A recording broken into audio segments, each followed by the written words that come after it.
You know what's terrifying? Some women are not heartbroken because they were abandoned. They're heartbroken because they stayed so long, they no longer recognize the person who survived it. And if you've ever looked in the mirror and thought, why do I feel guilty for having emotions? This story might hurt more than you expect. Because the worst relationships are not the loud ones, not the screaming ones, not the cheating scandals. The worst ones are the quiet relationships that slowly train you to emotionally disappear. Before him, I used to talk too much, laugh too loud, cry too honestly. I used to send long messages when I cared. I used to say exactly what I felt. I was emotional, sensitive, alive. And maybe that's important, because people only notice emotional abuse after the light disappears from someone's personality. He wasn't cruel.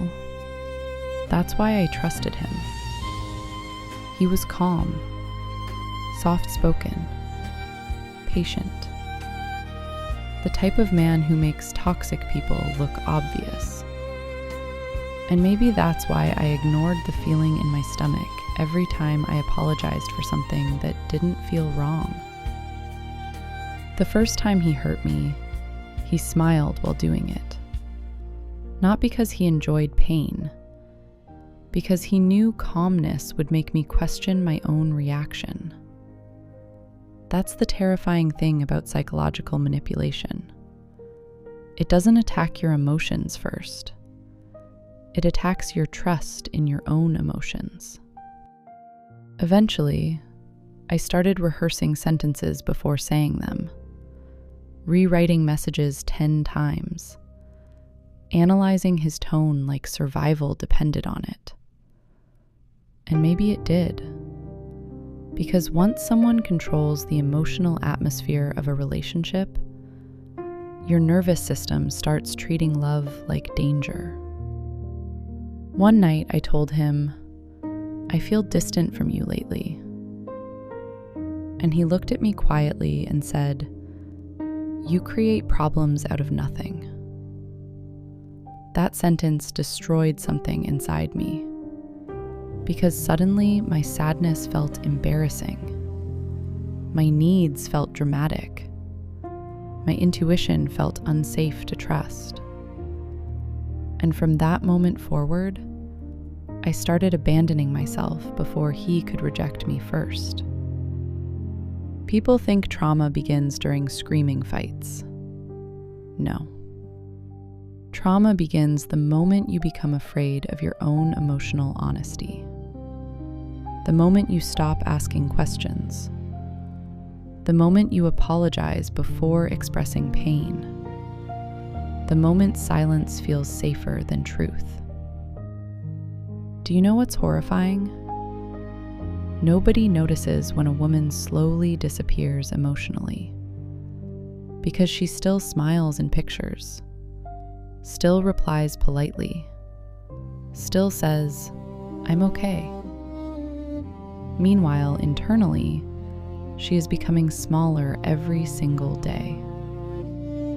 One night, I looked in the mirror and realized something terrifying. I had started behaving based on emotional punishment avoidance, not truth, not authenticity, survival. I wasn't asking, what do I feel? I was asking, what response will keep the peace? That realization broke me, because peaceful relationships should not require self-erasure. And here's the part nobody expects. I don't think he hated me. I think he genuinely loved me, in the only emotionally limited way he knew how. And somehow that hurts even more. Because villains are easier to leave, But emotionally damaged people who occasionally love you correctly, those people become addictions. Some days he was perfect, warm, gentle, affectionate. And those moments confused me enough to ignore the emotional damage. Because the human brain will tolerate enormous pain if reward arrives unpredictably afterward. That's not romance. That's psychological conditioning. The most dangerous thing he taught me was how to doubt my own pain in real time.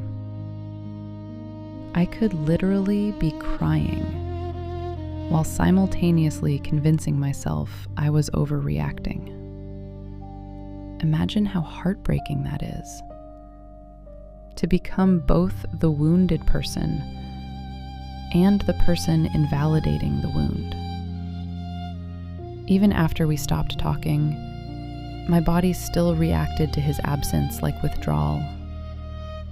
My chest hurt at random hours. My nervous system stayed alert constantly. A simple notification sound could ruin my entire night. That's the thing about trauma bonds nobody explains. Your body keeps searching for danger long after the danger becomes familiar. The loneliest feeling in the world is grieving a person who is still alive. Because technically, nothing bad enough happened. No police report, no dramatic betrayal, just years of emotional starvation so subtle you can't explain the damage without sounding insane. Healing started strangely, not dramatically. One day I laughed loudly again, and nobody punished me for it. One day I cried honestly again, and nobody called me exhausting. One day I expressed a need without feeling guilty for existing. That's when I realized how abnormal the relationship had become. And then came anger. Not at him, at myself. For shrinking so much just to be chosen. For abandoning my intuition. For confusing emotional anxiety with love. But healing teaches you something important. Survival versions of yourself deserve compassion too. Sometimes the hardest truth is this. Some people don't destroy you intentionally. They destroy you because they never learned how to hold another human gently. And unfortunately, love alone does not prevent emotional damage. Do you know what still hurts? I can still hear his voice inside my decisions sometimes. Still feel guilty for basic emotional needs. Still apologize too quickly. Still panic when someone's tone changes slightly. That's how deep psychological relationships go. Even after the person leaves, their fingerprints remain inside your nervous system. And maybe that's why this story found you. Because somewhere deep down, you are exhausted from pretending your intuition wasn't warning you the entire time. Maybe your body knew before your mind did. Maybe your anxiety was never irrational. Maybe your sadness wasn't too much. Maybe you were emotionally disappearing in slow motion. And if you listened to this entire story feeling uncomfortable, feeling exposed, feeling like somebody secretly read your private thoughts, then maybe this isn't just a video to you. Maybe this is the first time your pain has ever felt understood. And maybe the real heartbreak was never losing them. Maybe the real heartbreak was how long it took to finally come back to yourself.